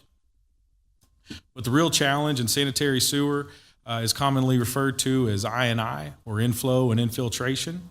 Inflow is defined as surface water that enters the wastewater system from yards, roofs, and floor drains, cross connections with storm sewers, and through holes in our manhole covers. Infiltration, on the other hand, is excess water that seeps or trickles or flows into old and damaged sanitary sewer lines from the surrounding soil. We shared that calls for sanitary sewer investigation and repairs range from private service lines to major trunk line repairs, As indicated in this slide, impacts are often caused by roots, construction, underground boring, aged infrastructure, or failing manholes. Not only can pipe impacts and restrictions cause impacts and backups, but increased stormwater allowed inadvertently into our system increase the opportunity for overflows and surcharging. This increased flow must ultimately travel down through our collection system and be treated by a wastewater facility. As such, a programmatic approach via capital improvement projects to further reduce I&I within our sanitary sewer system is continued, or encouraged to be continued rather. In closing, I'll reiterate that the team is currently working to develop business plans for each of our services provided within this division. Several areas of consideration to improve or expand our services as we advance through the next year include continued leveraging of the CIP process to reduce inflow and infiltration, further a manhole rehabilitation program, leverage contractual repair services such as pipe bursting, and install sanitary sewer cleanouts at the right-of-way line to investigate staff investigation and resources for private issues. With that, I thank you again for your time, and I'll turn it over once more to Jameson Appel. Thank you, Eric. So real quick, I'm just going to go through some of the past, present, and future wastewater CIPs, and also talk very briefly about our larger wastewater CIPs, which would be the Berry Rose and JHEC. So recently, some of the things we've done are larger diameter, deeper stretches of pipe. Those were McCard and Hughes Ranch Road sewer, which were completed in conjunction or preemptive of those roadwork projects. So we do this, we add depth and we upsize the diameter of piping. It allows for the consolidation of our lift station network, which reduces the costs related to the labor, material, energy of maintaining those lift stations. So that's been a concentration, and over the past decade, we've removed over 10 lift stations. We've added back a few, but so the lift stations that we can't consolidate, they're in our rehabilitation program. So we basically bring them up to standards that we go by, and that also decreases the labor, material, energy that we need to have to maintain them. So talking about Berry Rose real quick, in June of 22, staff finalized an 8-month study to confirm the intended location of the plant and kind of a broad scope being the capacity and the process technology that we wanted to go with. The consultant presented the plan to council. I think we received a consensus and a desired path to move forward with the project. And following up on that direction, released an RFQ. From this RFQ, a consultant firm has been selected, and the city is currently in negotiations with that firm, and we plan to take that contract to council in the first quarter of 2023. The proposal that we have is a 12-month design, and part of what we're building into the proposal is some early work packages, and this will help us begin construction and kind of spread the funds out in the different packages, and hopefully we'll have some action going on the site as early as summer 2023. So in kind of following up on the strategy of early work packages that we're looking at with Berry Rose, that's something that we did with JHEC. And so at JHEC, we secured all the major equipment and material through these early work packages before we had the guaranteed maximum price, or the GMP, was awarded. So on the JHEC project, we had 14 equipment and material packages, along with the CMARs, GCs, and pre-negotiated fees, bonds, etc. And the purchase of the major equipment and general materials netted an approximate savings of $2.2 million on that project. Currently, that project, the contractors has logged over 100,000 hours. The change orders have been handled by the CMAR contingency or the owner contingency, so there hasn't been an increase of budget at this point. And the project's approximately 75% complete, and we're looking to complete late summer, early fall this year. So moving on to the 5-year CIP, this is geared pretty heavy up in the 23-24 years, obviously, which coincides with the kickoff of the Berry Rose project. The other projects that we have in here include the lift station rehabs, the kind of what I'm talking about, and also branching off what Eric was just talking about with the I&I, these sanitary sewer rehab projects that we're using to tighten up our system and basically decrease the amount of we have to treat back at the plants. So the major completion for upcoming projects would be JHEC in the fall of 2023. We have a couple other completions of some rehabs to lift stations, as well as the construction of a lift station. That would be the Bailey lift station, which we're using to carry the backwash effluent from the aerolators to put that water into the system. And this lift station will pick up Fire Station 7 as well. So the current wastewater projects include some more of the sanitary sewer rehab projects, as well as our lift station rehabs. And upcoming designs, we have more of the I&I lift station rehabs, relocations of sanitary in coordination with the Makawa Road Widening Project. And so I know I'm talking about the I&I and the lift stations a lot. So all these lift station projects and the I&I projects, they were indicated through the 2020 wastewater master plan based on critical ranking and condition ranking. So those are targeted projects that we looked through, that we've vetted through that process.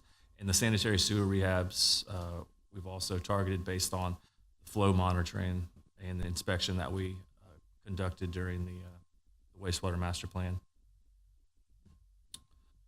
So that concludes our discussion on the wastewater. I'll turn it back over to Mr. Epperson once again. Sure. Just one kind of wrap-up comment on all the I&I sewer rehabilitation projects. A lot of those, most of those, or all of them in the Berry Rose Basin is helping us reduce the expansion that we're making at the Berry Rose plant. If we don't go in and do this significant I&I, then we're looking at having to make an even larger expansion of that plant. So the I&I, the cost, it's very cost effective to go in and do the I&I projects and then reduce the ultimate that you need at those plants based on wet weather flows. So with that, we'd be happy to take any questions. Okay, thanks, Trent. That was the question I had on I&I was, can we quantify what we're saving on the plant expansions for doing the I&I? It's usually very cost effective to be able to do that. It'd be nice if we had to be able to quantify it because, again, that's part of the talk track that we talk to people. I know this expansion is X, but it could be Y. We've got those numbers, and Robert may have them off the top of his head, but I don't. Yeah. So, there's a dollar savings for the dollar we're doing today, in I&I. Mr. Owens, you had a question? Yeah. Do we sell any of that sludge that we get off there? I'm so sorry, Councilman Owen. That sludge that we get off? Do we sell it? Yeah. No, sir. We dispose of it at a qualified landfill as required. No, because we're not processing. It turns into actinite, and it goes to Florida to go around the orange trees, and that's how they do that is sell it. Sure, that would take another level of processing that we don't do, and so that would be added cost. I will say I've been in other agencies that have attempted to do that, and there's been theory about doing that, but you have to have enough land. I will talk about with like City of Austin, those areas that I've talked with, they need land to be able to produce compost, change that. Now you're competing with another industry that you may not want to or may not find benefit, or you're looking at giving it away. So there's a larger discussion that needs to be with that, but currently right now we just dispose of at our landfill. Yeah, I found out when I was with the city of Houston, I took some actinite, put it in my yard. No, you don't do that. I mean, you stop and mow in your yard, you stop to get a drink of water and come back, and you can find out where you started. Don't tape, no. No, and nobody come by your house either if you put it down. That wasn't a bad deal, though, to keep people away from it. Very good. Questions, comments from council? Member Camcar? Thank you, sir. We got a bunch of decommissionings on the first slide. What's like the general process in terms of guiding that? I'm assuming that's a cost savings, but I don't know. Some of those facilities I actually never heard of, so just a little bit about education, I guess. So it's taking the Longwood, which is one of our oldest plants, and it really has no room for expansion with where it's located. Plus, it's very. No, I'm talking about the historical ones. So you got like Pearland Heights. Here are some facilities that were. You're talking about decommissioning lift stations, Yeah. as opposed to plants. Yeah. Sorry. Yeah. So I mean, a couple things. You know, we're able to when we put in the deep gravity lines, then we're able to pick those lift stations up with the gravity line, decommission the station. So you eliminate the operational cost from a standpoint of, you know, maintaining the pumps, motors, electrical and all that, as well as the electrical cost. And so I think we peaked at about 92 lift stations probably 15, 16 years ago, and we've been able to bring that down to, I think, what is 68. So That's pretty good. it's been pretty effective. You know, makes the system much more manageable as well, especially when we have hurricanes and lots of rain and lack of power and things like that. It's much more manageable when you've got fewer lift stations. We're also, to add on to Mr. Epperson's statement, we're always looking for ways to reduce more, just for that reason. Yeah, absolutely. And then on the Jameson brought up that we did several early work packages to get materials and items for the JHAC. Yes, sir. Prior to the GMP. What is the financing vehicle on that? Is that a TWDB thing, or is that a just? So with JHEC, it's a Texas Water Development Board funded project. They've been in the making for a very long time. It was very challenging, I will say, from that working with TWDB versus their construction manager at risk process. But doing early works packages and securing those, we were able to secure our equipment and piping before we hit a lot of the price increases due to COVID and plant shutdowns, and had that delivered, making this project a little bit more timely and more successful, and avoiding any delays. So I'm assuming that the crux was the TWDB wanted you to wait till they were turned on and then buy all this stuff. And we essentially bought all the stuff first and then turned on their funding. The Jameson and his team worked tirelessly with TWDB to understand what that meant in bidding packages and our consultants creating additional bid packages to be able to walk through their design, bid, build process as they're trying to implement and integrate a alternative procurement delivery process. That's great. Those bodies aren't always the easiest to work with by any stretch. And then one last thing, Ms. Rodriguez brought up some of the challenges regarding some of the personnel. How would we characterize our solution so far on that? I know we've had some major issues that got us in trouble in the recent past, and I know that we needed to staff up to address those, but how would we characterize the filling of some of those positions? So we've been able to, Councilman Kamkar, as you mentioned, we've had some staffing challenges. And with that, we've been able to put together a good upper management team from our new superintendent who came on board 4 weeks ago, who relocated from Florida for personal reasons back here, and we're able to bring him on board, and has been top notch these last 4 weeks. It's been fabulous having him on board, guiding his team. We've had 2 supervisors come in, so we've got that group going. So what we're doing right now is looking to fill the open positions that we have with regards to operator 2s and operator 1s. Those are the ones that are in the plants, running the plants daily. And those are the ones that we're having challenging operations to bring in. It's industry-wide, even on the private side. So it's not like, hey, we'll go out and hire a private company and come in. They're having challenges as well because of the operational aspect of those with licenses are starting to retire. And we need to collectively, as a water and wastewater operational conglomerate, do better in terms of promoting the work and bringing new and training and teaching and mentoring and bringing those into the industry. And that's nationwide. So the only other comment I would say is that I think there has to be a break point. We saw the HR list of open positions, and some of those personnel on there. And when you're getting in your 100 days, 200 days, at some point there, the math between what we want to offer and what they want to work for are different. So there's about 3 things we're working on and just employing very recently. And I don't know if we've really have the full results of that, but we mentioned that we've added the certification pay, which we think will help. We're also looking at that instead of having operator 1 and operator 2, that we have basically operator, and that as you achieve certain licensing, then we're able to up your pay based on that. And then we also can look at, so kind of the third thing is having potentially operators in training, because of the lack of people with existing licenses, be able to bring people on and help them go through the education and experience process to then get that license, and then they can get the cert pay and move up through the organization. So a lot of that's been implemented very recently, so I don't know that we have the true results of that at this point yet. And I think that's a fair comment. The only thing I would say is at some point there has to be a framework of it's either working or it's not working. And the reality is you start building in personnel in the budget, you start doing all these things, and at the end of the day, we need to be compliant. And I'm very aware that some of this is training. You go look at the trades in my industry, home building, carpenters, plumbers, all these people, we just don't have enough. And to your point, a lot of these people are rolling out of the industry, hitting retirement age. The only thing I would say to the body as you're considering this is, where does the box look like? If we get to a go, no go, we want to go consultant driven as opposed to the other way. I'm just saying we should at least have a checkpoint where we decide 9 months later on. And that's because we have to build into the budget. Is it on personnel or is it somewhere else in the budget for that role? And so that's the only thing I'm making the comment on. So thank you. Member Hernandez.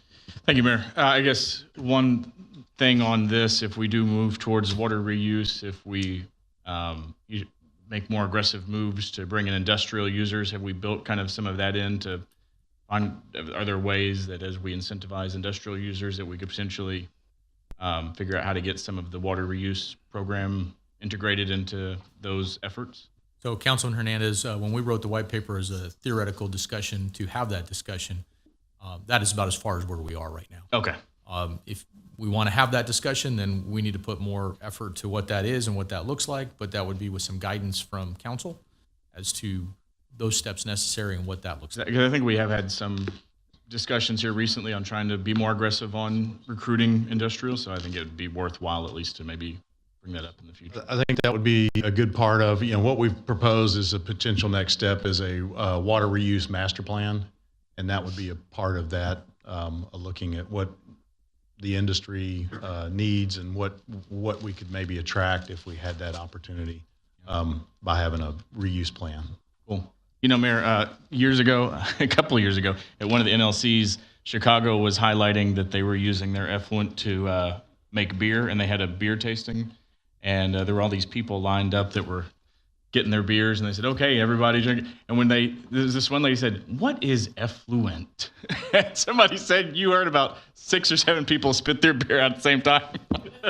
Anyway, that was Are you recommending that be a brand name? We can contact Valinson's and Backfish. Yeah.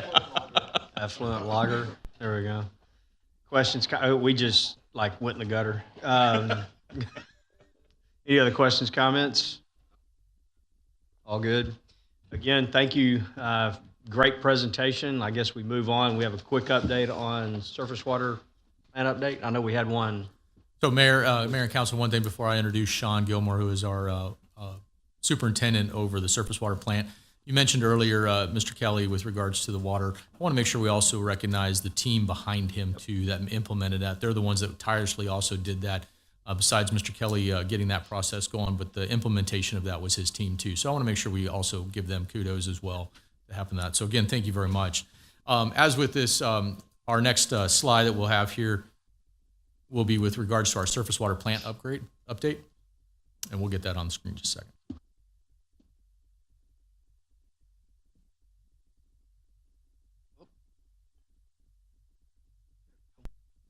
Outstanding. So with regards to that, I'll be introducing Sean Gilmore. He is our surface water treatment plant superintendent, overseeing the plant when that comes online and working on his staffing, working on out there daily at the construction of that plant and working with our contractors, consultants, and many of the challenges that move forward. So with that, I'd like to introduce and turn it over to Sean. Thank you, Robert. Good afternoon, Mayor and Council, and thank you for this opportunity to present the update for the surface water treatment plant. The budget, there's no new money. There's no new changes. The only thing we're waiting on is time. The administrative schedule. There we go. So in October, we sent off our sample monitoring plan to TCEQ to go ahead and get that started so that we can add the surface water plant to the public water system. On the 16th, we went out for bids for all the chemicals. We're rolling all the chemicals into one contract across all the utilities to try to ease different vendors. Most of the staff we're going to try to have on board in January so we can start all of the loop testing. And most of the paperwork will be back by or submitted to April, and we expect service in June. This is a revised timeline of all the loops and all the previous presentations that we've had. It's just a vague outline of how everything's supposed to go. The more detailed data is in all the previous slide presentations. Refer to those. This is the plant staffing schedule. Right now we have added 2 plant mechanics. We are offering to an electrician, and we're trying to find operators. Operators have been the challenge because, as stated previously throughout this presentation, it's hard to find qualified operators at this moment. That is all. Thank you. All right, back to us. Any questions, comments from council? I've got one on the, could we go back to that last slide? Sure. Okay.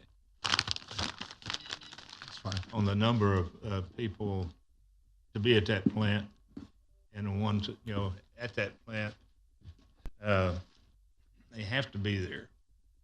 So you just can't have one person. I mean, for that one particular job, you got to have a backup if they're not there, they're sick, vacation, or or whatever. So, I mean, that's one of the things you get into on the staffing is the cost of that to do that. It's almost 2 for 1. You got to have 2 employees for each one of the just for the backup. Have we looked at anything possibly of going to the outside? Councilman Owens, in our presentation back when beginning of the year when we were bringing forth positions for you all, we did do that cost comparison, utilizing in discussions with previous contracts that have been done with other agencies, also in our due diligence talking with consultants that are out there, and with the numbers that we put together based on our cost per hour per benefit that we provide, COLA, we were looking at about a 2-time to 2.25 time increase to go on consultant versus staff on hand. So with that, this plan is bringing forth with regards to having 2 operator 2s and 3 operator 1s, laboratory technician, and plant mechanics and electricians. Just looking at the operational component is all we did. We did not look at plant mechanics or the laboratory or electrician when we put this together in that presentation and that information that was provided, bringing forth on the staffing study. So we did look at it, and that's how we move forward with this. Operators, I mean, you just don't find them on the street somewhere. I mean, they're all licensed and everything else. And the thing about it, you've got to have those people there 24 hours a day on one of these plants when it starts operating. It also depends on how we operate that plant as well, currently, and taking a look at that. And that's what Sean is doing as we are looking forward to bring staff on board. But yes, those are all things that we've looked at and considered in terms of that, same with the operation of what a private company would be doing as well if we operated 24/7 and what we had staff there. Yes. So with that, we found that the better benefit and better cost is to operate this plant in-house with in-house staff. As long as we have it covered 24 hours a day, 7 days a week. Yeah, that's what you look at. And again, sir, that will come down to as we determine what the best operations is for that plant. You got to remember, it's a 10 million gallon per day plant. If we're only using 4 or 5 million gallons a day or during average day demand for that means that plant would be running slower and may not need to run at night because we also have in-ground storage at our plants as well to cover that. So those are all operational things that we're looking at this time. Member Cade? He mentioned, there he is, thank you. I couldn't see you. You mentioned that you were having a hard time finding operators. Is it because we're competing with the public sector and our pay is not competitive? Why is it?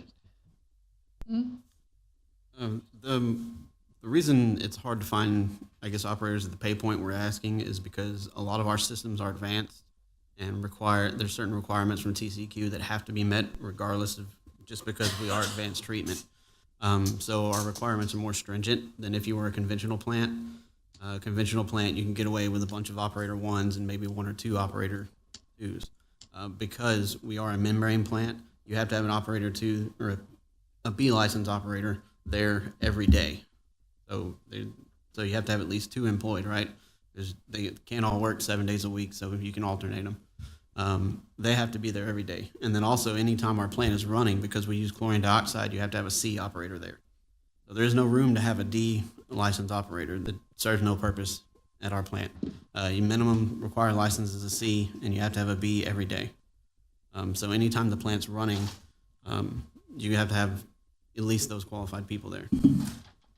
Councilwoman Cade, let me clarify and add to it also is that we also have another system out there. That's our groundwater system that brings in. And that has different licensure requirements. So on Mr. Kelly's side, you're looking at that our system requires currently a C license as well. And we prefer B operators for our groundwater and our distribution points. As what Sean has stated is that running the membrane plant or any surface water treatment plant, you have to have a B license minimum. So so that takes a little bit more that we need to look for a B license operator with some experience in the advanced treatment process. So that takes us more time, and that's why we are looking to, as our schedule is to have those advertisements well in advance because it does take a little more time to find that qualified individual. Good question. Any other follow-up? I don't want to deprive him of the joy of the two questions. So can we roll back to those slides real quick? I know we worked so hard to put this together. I want to at least let you guys shine for a minute. Here we go. I just want to say this comment. I think there's a lot of times I give self-criticism, and I do it to myself, and then I freely give you guys criticism. But I will say, I have been impressed. We have been judging this every 90 days and reviewing this data and saying, is there a cost creep run up and all this? And the party line, aside from time, hasn't changed. We have worked through contingency, and COVID has not been fun or easy. Supply chain has not been fun or easy. The team has done a good job dealing with the heat that I'm throwing, and you keep hitting it back. And so I'm fine with that. You guys are staying on the number, and I'm deeply appreciative for that. So I'll go there. So to answer your question is that no new owner directive cost increases. Okay, good. And we are still looking currently at the last time of this update was still that July and in October. And then with regards to only remedy the contractor has, as Mr. Darren has always told us, is time. Good. I want to make sure that we continue there. Two other sidebar comments. Please have them do the as-built survey. I don't want them to have the animal control facility problem that we hopefully not here. I don't think we're going to have that problem. Just make sure they do the as-built survey, please. Yes, sir. Please. And then last thing, for Mr. Kelly and on the staffing side, this is a $175 million investment. This is the largest, shiniest toy the city's probably ever going to build, at least in the foreseeable lifetimes of the people here in this room. If we are having an issue on the money side with regards to hiring and it's a few bucks here and there, I am loath to say this, but at this point, this is the most expensive car we're going to ever have. We need to have the right mechanic on it. Let's go pay what it needs to be. And if there's an issue 3 months down the line, 4 months down the line, I would expect to see a memo saying that we need to adjust the pay scale. The reality is this is going to be those people's baby for a long time. It's a very specialized system. I'm not numb to that. And so if we continue to have those struggles, I think we should look at adjusting that. We've put so much time, energy, and effort into this. For us to not have the right people that we trust wearing our shirt, so to speak, I think would be really, really tough to stomach. So let's just, if we can find those people, great. If we have to adjust, so be it. But I mean, we've put so much into this that we need to take care of that. So. Good comment. Final comments? The only thing I've got, I'd like to come back sometime in the first quarter. We're going to have a discussion about Itron in the office later this week. I'd like to get a full update on Itron and AMI and why that project continues to slip even further behind. If we have to get Itron again yet at the podium, I'm going to challenge Itron to bring the president of their company into here and stand before the people of Pearland and explain why they can't deliver this project. I'm not looking to point fingers at staff. I mean, you guys are working with a contractor that just flat out can't do the job. And I've already brought up with Mr. Coker, what would it take to terminate that contract, find somebody else? We're already behind. Might as well be further behind and get somebody else in here that can do it. But I think Itron needs to be back at the podium. This project or this presentation was too far down the line. But I think Itron needs to be at this podium in January. And really don't care what their excuse is. They need to have the higher ups of their company here, not just a project guy. And I don't mean that in any shape, form, or fashion on a project guy, but they're 4 years behind schedule. And that's unacceptable. So I look to have that in January. So I'll make a formal request tomorrow. With that, this docketed workshop on our capital improvements program will adjourn at 6:08.